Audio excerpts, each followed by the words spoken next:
The first thing that jumped out at me, really, was something that I love. We got, I think, 14 of the 16 games are 1 o'clock Sunday starts. It's yes. I love that. I hate the Sunday night, Monday night, Thursday, all that.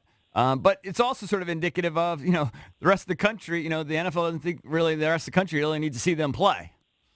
No, and that's exactly what I look at too, because there's 14 of those 1 o'clock games right now. Now you can always flex later, Right? But they're for those games. It's clearly an indication that when when you look at this team, what's there to grab you from a national perspective? There isn't a lot. Not right now. Now maybe down the road there will be. Maybe when the season starts there will be.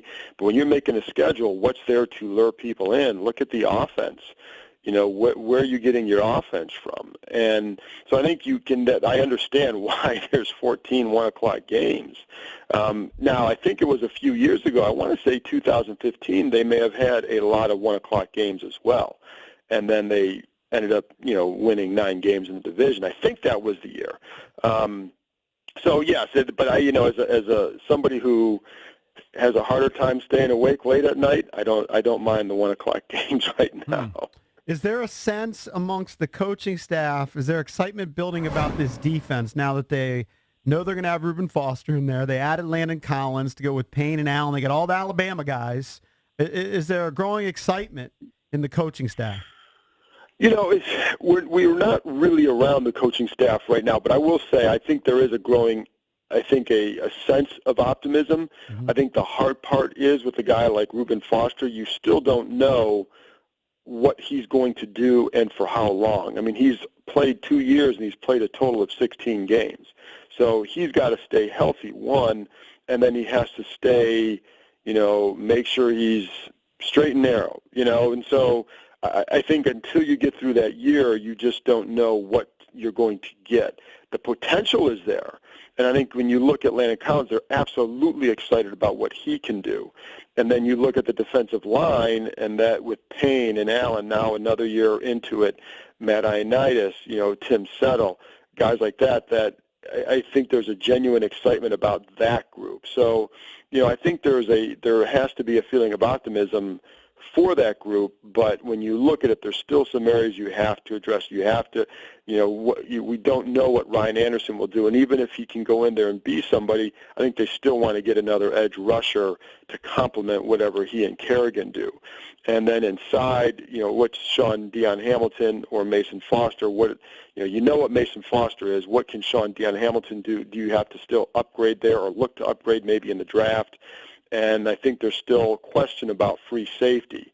So until those are, kind of resolved, it's maybe tempered a little bit, but I do think that there's some, at least internally, some optimism with that defense, yes. John, getting back to the schedule for a bit, such a tasty matchup, October 24th, one of the primetime games. Skins are at Minnesota Thursday night. Kirk against his former team. Adrian Peterson against the team he played for the majority of his career. That's going to be a big-time grudge match on a Thursday night. Yes, because, Adrian has already faced the Vikings. He played when he was caught, the glare, the stare at Sean Payton. Right. 6 carries, 18 yards, a bad night for him. So clearly he would like something better. Now, we don't know, at that point of the year, I think early on I could see him having a bigger load than Darius Guice. Where will it be at that point? But with Kirk, it'll be very interesting because, I don't think there's a lot of love lost on either side there. And I think there's some defensive players who would like to, who will feel like they will have a shot. We know, from Kirk's end, the kind of competitor he is, he'll absolutely want to light them up. There's no doubt. And we might get another you like that on one side or the other. All right, John. So I know no one likes to do this, but let's just go through the schedule in quarters here and give me where you think their best shot at W's are. Okay, and it doesn't mean you're predicting a win, but just where you think they have their best shot. So in other words, in the first quarter, they have at Philly, Dallas at home, the Bears at home on Monday night, and then at the Giants. Their best shot there. Well, the way these are not April, because you don't You don't know how it's going to turn out. But when you look at it now, I mean, I think the Eagles are going to be the class of the division. To win up there in the opener, I think it's going to be tough. I'll give them a W in the home opener against Dallas just because, but I think we know that that's going to be a tough one. The Bears, their defense against this offense, you can't like it now. And at the Giants, I'll give them a W up there. So I have them 2-2. I go 2-2 at that point. I think that might be a little bit optimistic, but especially because there's so many things with this team you don't know. The health being a biggest factor. Right. But right now, that's fine. I That's fair. think that might be optimistic.